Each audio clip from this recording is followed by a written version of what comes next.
Now this time we go through and we look a little more deeply in terms of the most effective point. Any planet close to the most effective point has an impact.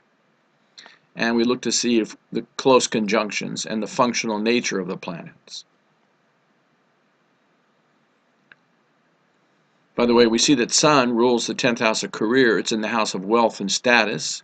In Sagittarius, ruled by Jupiter, the guru, in the house of speech.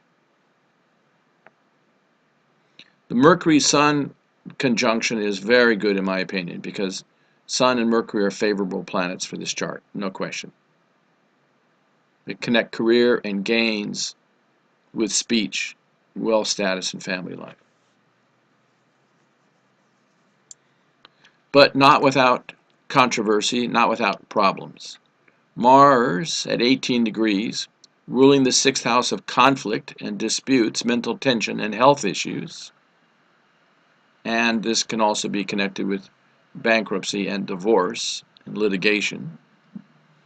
This Mars at 18 degrees is within 5 degrees of both Sun and Mercury.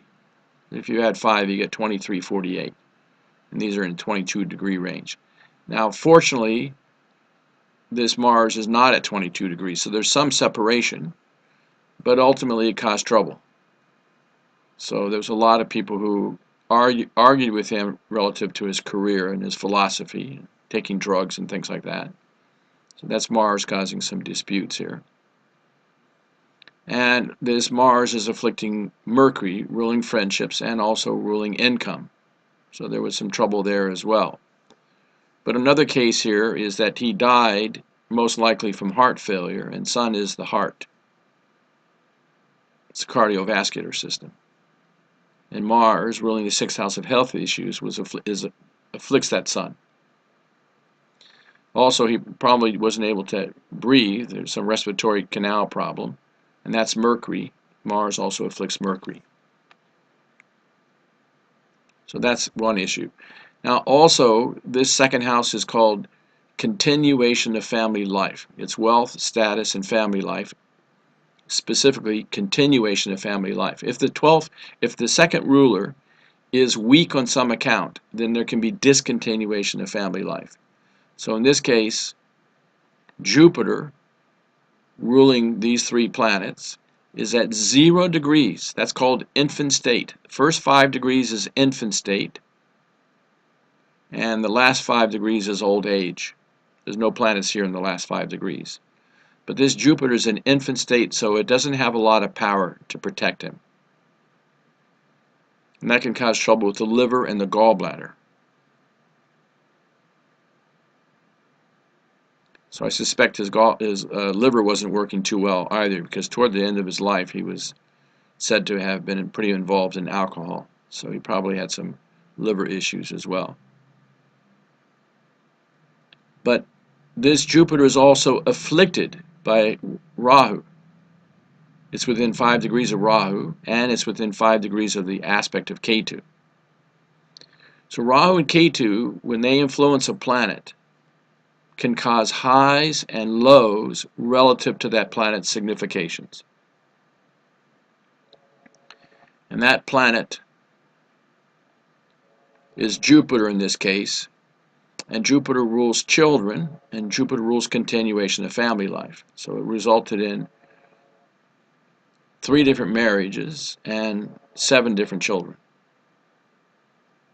So highs and lows, desires, non-desire. Either desired children and family life, and the non-desire. And Jupiter is morality, and he did have some extramarital affairs. So usually when Jupiter is afflicted by Rahu, the person lives outside the norm of society, and they will make their own religion and their own morality. Now, if he had been my client, one of the systems approach to Vedic astrology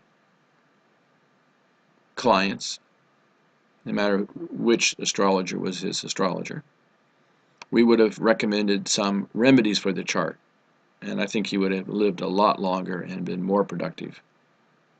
For example, he should have been wearing a yellow sapphire gemstone to strengthen that Jupiter. It's afflicted. And Jupiter's the landlord for these guys up here. So they all become weak because the dispositor is weak. Plus, the dispositor for Jupiter is Saturn, which is in a Dustan Bhava, inauspicious house.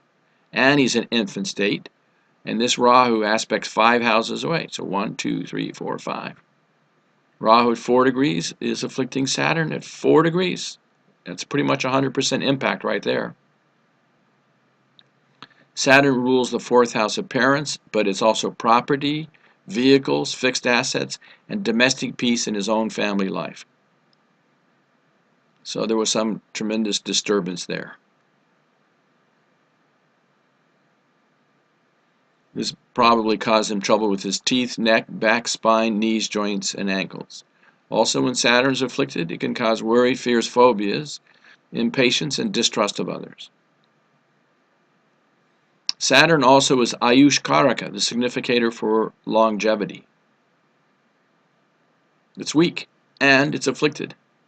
So it cuts short his lifespan. 58 is short.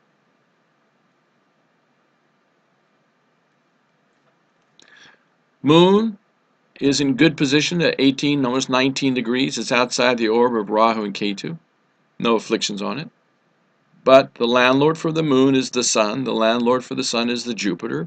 The landlord for Jupiter is Saturn. So he should have been wearing a blue sapphire gemstone for Saturn, a yellow sapphire gemstone for Jupiter. Ruby for the sun, for the heart, and emerald for the Mercury, for income, friendships, and communications. This is why systems approach is so important. We can do the remedies for the chart. We can do the twofold remedies. We want to strengthen the benefic planets that are weak, afflicted, debilitated, or badly placed. And we would do what we call Bhuta Yagya and Deva Yagya for the planets causing adverse effects. We do charities for Mars and Venus, Rahu and Ketu. And you would listen to the proper Vedic chants for your chart as well.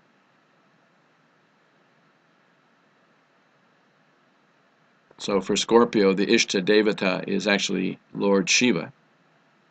So Shiva pujas, and also for Rahu and Ketu would be helpful.